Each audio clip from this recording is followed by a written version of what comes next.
everyone, I'm Nisha Chaudhary and I welcome you all to my YouTube channel. And now let's invest a few upcoming minutes into self-advancement. तो हमारी word power made easy की series चल रही है जिसमें एक session already आ चुका है। आज हम सेकंड सेशन करने वाले हैं और जो हमारा सेकंड सेशन है ये भी पर्सनैलिटी टाइप्स पे ही बेस्ड होगा। और आज के सेशन में हम दो रूट्स को कवर करेंगे। फर्स्ट रूट है उनमें से ईगो, जो कि एक लैटिन रूट है और ईगो का मीनिंग होता है आई। और इससे इतने सारे वर्ड्स हमारे फॉर्म हो सकते हैं, egoist, then egotist, then egocentric, then egomaniac और ऑल्टर ईगो। ये सारे ही वर्ड्स हमारे ईगो रूट से निकलते हैं। प्रीवियस सेशन में हम ईगोइस्ट को कवर कर चुके हैं, मीन्स काफ़ी सेल्फिश पर्सन। इसके लिए हम ये वर्ड यूज़ करते हैं ईगोइस्ट, जो सिर्फ अपने ही बारे में सोचता रहता हो। नेक्स्ट हमने कवर किया था प्रीवियस सेशन में ईगोटिस्ट, टी फॉर टॉक, यानी कि वो पर्सन जो सेल्फिश तो होता ही है लेकिन अपने बारे में बोलता भी रहता है, जो नार्सिसिस्टिक पर्सनैलिटी को रखता है, जो ओस्टेंटेशियस होता है, काफ़ी दिखावटी होता है काफ़ी, तो वो होता है ईगोटिस्ट। तो ईगोइस्ट की थोड़ी सी एक्सट्रीम फॉर्म हो जाती है ईगोटिस्ट। आज के सेशन में हम ये वर्ड करने वाले हैं ईगोसेंट्रिक, और ईगोटिस्ट का थोड़ा सा और एक्सट्रीम वर्जन हो जाता है हमारा ईगोसेंट्रिक, और इन सब का एक्सट्रीम वर्जन जो है वो रहता है ईगोमेनियाक। ऑल्टर ईगो इनसे अलग है, इसको हम इनमें इन्वॉल्व नहीं करते अभी के लिए। तो नेक्स्ट वर्ड जो हमारा ईगोसेंट्रिक है, हम यहाँ से स्टार्ट करते हैं। ईगोसेंट्रिक ये नाउन की तरह भी यूज़ हो सकता है, ये एक एडजेक्टिव की तरह भी यूज़ हो सकता है।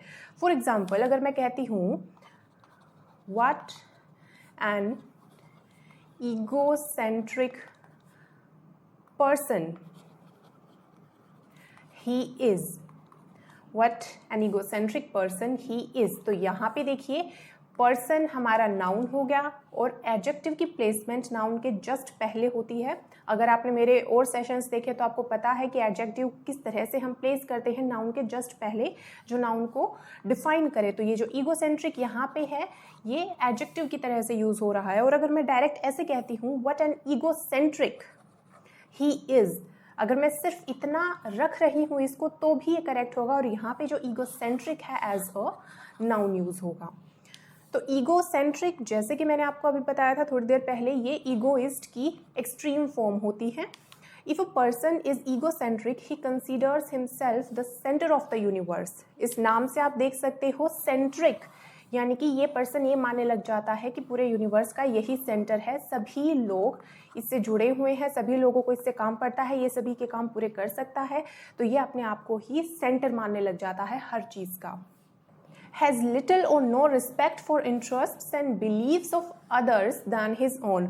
और जो पर्सन खुद को इतनी इंपॉर्टेंस देने लग जाता है वो दूसरों की इंपॉर्टेंस को कम कर देता है, उनके रिस्पेक्ट नहीं करता उनके इंटरेस्ट और बिलीव्स की। ऐसे लोग हो जाते हैं egocentric. For example, the egocentric boyfriend never remembered his girlfriends birthday but got angry when she forgot his.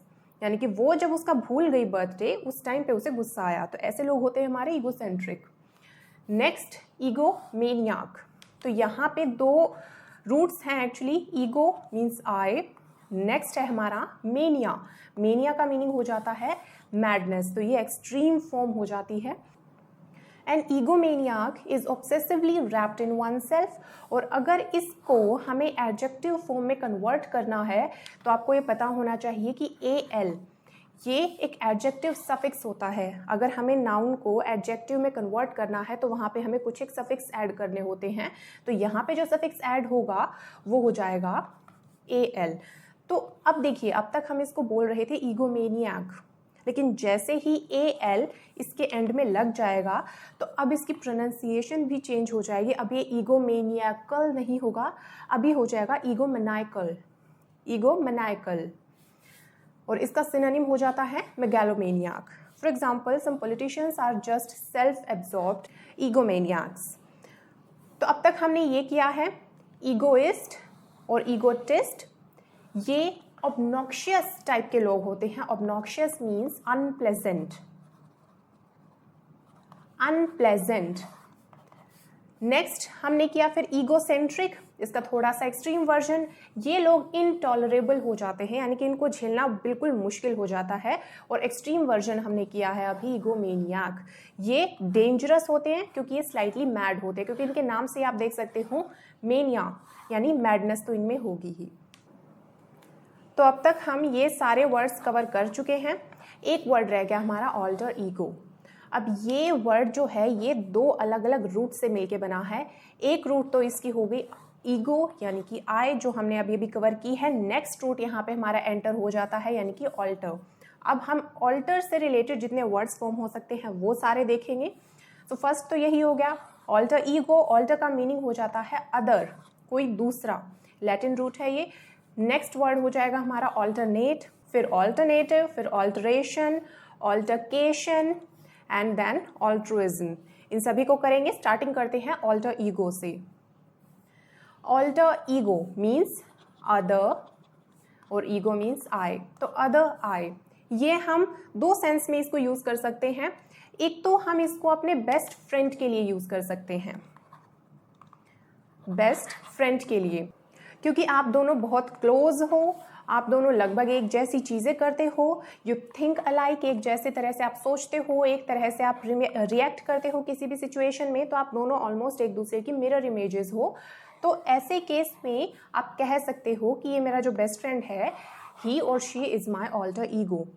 एक और तरह से हम इस वर्ड को यूज़ कर सकते हैं, जैसे कि आप यहाँ पे पिक्चर्स में देख सकते हो, एग्जाम्पल में भी, Batman is Bruce Wayne's alter ego, यानी कि एक ही पर्सन है। अब यहाँ पे दो अलग अलग पर्सन इन्वॉल्व नहीं है, यहाँ पे सिर्फ एक ही पर्सन है और उसी की दो डिफरेंट पर्सनैलिटीज की हम यहाँ पे बात कर रहे हैं। तो ऐसे केस में भी हम ऑल्टर ईगो को इजीली यूज कर सकते हैं। The part of someone's personality that is not usually scene by other people, जो यूजुअली हिडन रहती है लेकिन उस पर्सन में वो दूसरी पर्सनैलिटी भी मौजूद होती है, वहाँ पे भी इसको यूज किया जा सकता है। नेक्स्ट वर्ड है हमारा ऑल्टरनेट। देखिए इस तरह से एक और वर्ड भी होता है ऑल्टरनेटिव। इन दोनों में डिफरेंस होता है बहुत ज़्यादा। ऑल्टरनेट का मीनिंग हो जाता है एक को छोड़ के अगले को चूज़ करना, यानी कि skip one and take the other.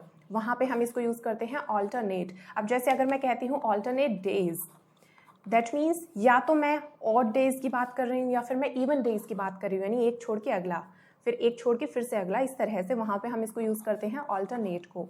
इसके सिनोनिम्स में आप ये यूज़ कर सकते हो oscillate. For example, she was asked to fast on alternate days by her dietitian, यानी कि उसको ऑल्टरनेट डेज पे फास्ट करने के लिए सलाह दी गई। नेक्स्ट वर्ड हो जाएगा ऑल्टरनेटिव। डिफरेंस है यहाँ पे, देखिए IVE है इसका सफिक्स।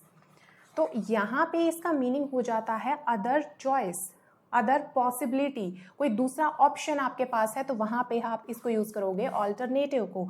जैसा कि आप यहाँ पे इमेज में देख सकते हो, इसको क्रॉस करने के इस जगह से इस जगह पे जाने के कितने सारे चॉइसेस हैं, कितने सारे रास्ते हैं अलग अलग। तो अब यहाँ पे देखिए, या इसके ऊपर से जाया जा सकता है, इसके नीचे से जाया जा सकता है, साइड से जाया जा सकता है। तो ये सारे इसके ऑल्टरनेटिव्स हो गए। अब यहाँ पे आप ऑल्टरनेट को यूज़ नहीं करोगे, यहाँ पे ऑल्टरनेटिव यूज़ होगा, क्योंकि यहाँ पे बहुत सारी चॉइसेस या बहुत सारी पॉसिबिलिटीज़ की बात आ गई थी। So different from the usual और कन्वेंशनल, इस सेंस में भी इसको यूज़ किया जा सकता है। For example, I have no alternative but to ask you to leave, कि मेरे पास और कोई चॉइस नहीं है दूसरी, मुझे आपको कहना ही पड़ेगा, प्लीज़ आप यहाँ से जाइए। नेक्स्ट हो जाएगा ऑल्टरेशन। तो ऑल्टरेशन का मीनिंग हो जाएगा अ चेंज और मेकिंग इनटू समथिंग अदर, किसी दूसरी चीज़ में कन्वर्ट कर देना। A slight change in the appearance, character और स्ट्रक्चर ऑफ समथिंग, तो वहाँ पे हम इसको यूज़ करते हैं alteration. When you alter your plans you make other plans, जब आप अपने प्लान्स को ऑल्टर करते हो दैट मीन्स आप अब कोई दूसरे प्लान्स बना रहे हो। आप जैसे कि यहाँ पे पिक से भी आप देख सकते हो, ये शर्ट थी, इसको ऑल्टर करके इस तरह से एक फ्रॉक में कन्वर्ट कर दिया गया है। इसके सिनोनिम्स में आप यूज़ कर सकते हो मॉडिफिकेशन, रीशेपिंग, रीमोल्डिंग, रीमॉडलिंग और अमेंडमेंट, ये सारे हम यूज़ कर सकते हैं। For example, several police officers are being questioned about the alteration of the documents. Next word altercation, see यहाँ पे ऐड हो गया है, और जैसे ही सी यहाँ पे ऐड हुआ दैट मीन्स अब हम बात कर रहे हैं वर्बल डिस्प्यूट की। अब हम एक ऐसी फाइट की बात कर रहे हैं जो फिजिकली नहीं, जो सिर्फ वर्ड से लड़ी जा रही है, तो ऐसे केस में हम इस वर्ड को यूज़ करते हैं अल्टरकेशन। इसके सिनोनिम्स में आप यूज़ कर सकते हो कॉन्टेंशन, स्क्वेबल, डिस्प्यूटेशन, क्लैश या फिर कॉन्ट्रिटो।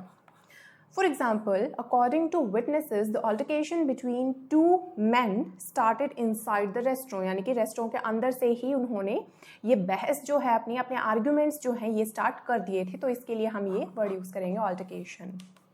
और यहाँ पे देखिए अदर का यूज़ किस तरह से होगा, alter means other.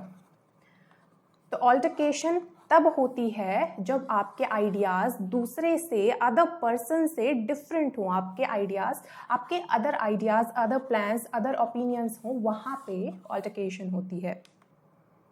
Next word है हमारा ऑल्ट्रुइज्म। इसे हम प्रीवियस सेशन में भी कवर कर चुके हैं, यहाँ पे सिर्फ और सिर्फ इसलिए इंक्लूड किया है क्योंकि इसका जो रूट है ऑल्टर, उसको हम आज कर रहे हैं, यानी कि अदर। तो ऑल्ट्रुइज्म का एक्चुअल मीनिंग ये हो जाता है actions taken for the benefit of others. आप इस तरह से भी याद कर सकते हो, ऑल्टर मीन्स अदर्स, ट्रू। इसको इस तरह से याद करने का तरीका है बस ये, यानी कि जो दूसरों से भी ट्रू रहे, दूसरों के साथ भी उसी सच्चाई से रहे जिससे वो खुद के साथ रहता है, यानी कि हमेशा उनके बेनिफिट्स की भी सोचे। ऐसे लोगों के लिए हम ऑल्ट्रुइस्ट या फिर ऑल्ट्रुइस्टिक ये वर्ड्स यूज़ करते हैं। तो ये था आपका आज का सेशन और ये हो गई आपकी एक्सरसाइज जो आप प्रैक्टिस कीजिए और इन सभी के आंसर्स आपको मिल जाएंगे मेरे टेलीग्राम चैनल पे। So guys, thanks for listening and just keep practising.